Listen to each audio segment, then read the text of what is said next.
Breakfast is usually the meal that gets sacrificed first on a busy morning, especially if you're getting kids ready, rushing to get out of the door, or simply running on very little time before the day takes over. What I want to share with you today are 5 plant-based breakfast ideas that require almost no thought once they're prepped.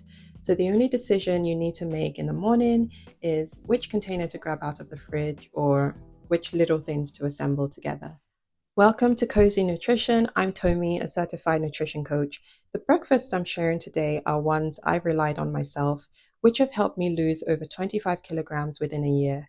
They're built around the idea that the best morning routine is one that requires very little willpower to follow. So let's get into them. Overnight oats are the obvious starting point because they take about 3 minutes to put together the night before, and they need nothing further in the morning, really. So you combine rolled oats with unsweetened plant milk, a spoonful of chia seeds, a spoonful of nut butter, and a little handful of fresh or frozen berries for sweetness. Leave it in the fridge overnight, and the oats soften into a creamy texture by morning. The chia seeds add a meaningful amount of fiber and omega-3, and the nut butter brings protein and healthy fat into the mix, which means that this isn't just a bowl of carbohydrates that leaves you hungry by mid-morning. So make 4 or 5 jars at the start of the week with slightly different toppings like frozen berries or cacao, and you have a different breakfast each day without any extra effort, really. Chia pudding works on the same overnight principle, but has a different texture and is particularly good if you want something that feels more like a dessert in the morning. So mix chia seeds with unsweetened plant milk in a ratio of around 1 part chia to 4 parts milk, and add a little vanilla or cinnamon depending on what you like. The seeds absorb the liquid and form a thick pudding-like consistency.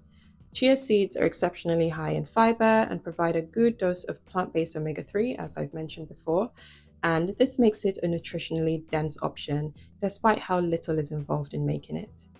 Top it with whatever fruits you have on hand, mango, berries, or even a sprinkle of granola or nuts, or you can add some seeds like sunflower or pumpkin seeds, and that gives you a really nice crunchy texture. So like the overnight oats, this keeps really well in the fridge for several days. So a batch made on a Sunday covers you for most of the week. For mornings where you want something warm and savory rather than a cold breakfast, a tofu scramble prepared in advance and frozen in individual portions is a brilliant option. All you have to do is crumble some firm tofu and saute it with turmeric, nutritional yeast, maybe even a little bit of black salt if you have that for the eggy flavor, and whatever vegetables you have available. Peppers or mushrooms work really well, or you can even just use some frozen mixed vegetables. Cook a large batch, portion it into containers once cooled, and freeze. In the morning, all you have to do is reheat a portion in the microwave or in a pan for a few minutes, and you have a warm, protein-rich, savory breakfast that feels considerably more substantial than most cold options. This one is especially useful if mornings in your house involve feeding a family because you can make a much larger batch and simply reheat what's needed each day without repeating the cooking process. This one is less about prepping a finished dish and more about having a few key components ready in the fridge so that assembly takes under a minute in the morning. So all you do is toast a slice of good quality sourdough and spread it generously with hummus as your base. Hummus brings protein, fiber, and healthy fat to the toast straight away, which means you're already building in the components that keep you full rather than starting with a plain carbohydrate. From there, you can build on that, top it with a spoonful of sauerkraut for a bit of fermented food and the gut health benefits that come with that. You can sprinkle hemp seeds for some extra protein and omega-3, and you can even add a dusting of nutritional yeast, which adds a nice savory, cheese-like flavor, along with a good amount of B vitamins. The way to make this genuinely effortless is to simply batch a couple of things in advance. So keep a good hummus and a jar of sauerkraut in the fridge at all times, and have your hemp seeds and nutritional yeast in jars on the counter so they're visible and easy to reach for.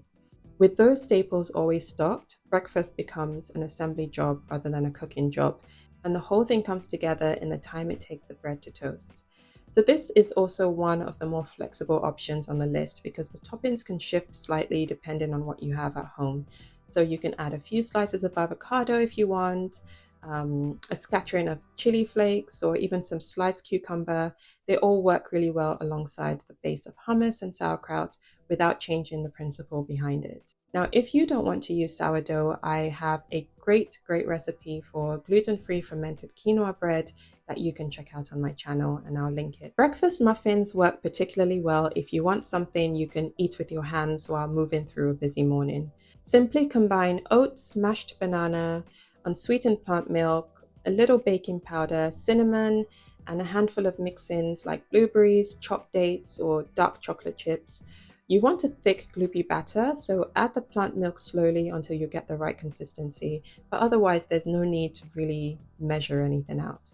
Spoon the mixture into a muffin tray and bake for around 20 minutes. These freeze really well, so a batch made over the weekend gives you breakfast for the entire week, and they reheat in under a minute. They also travel well, which makes them a useful option if breakfast sometimes has to happen in the car or on the way out the door. The thread running through all 5 of these is that the effort happens once, at a point in the week when you have a little more time on your hands, and the morning itself requires nothing beyond grabbing what's ready or doing a quick assembly. There's no cooking required on the morning itself. That structure is what makes a healthy breakfast realistic on a consistent basis, rather than something that only happens on the days when everything else in your morning is going smoothly. Now, if you want more practical nutrition tips built around real life rather than an idealized version of it, be sure to subscribe to my channel, and I will see you in the next video. Bye!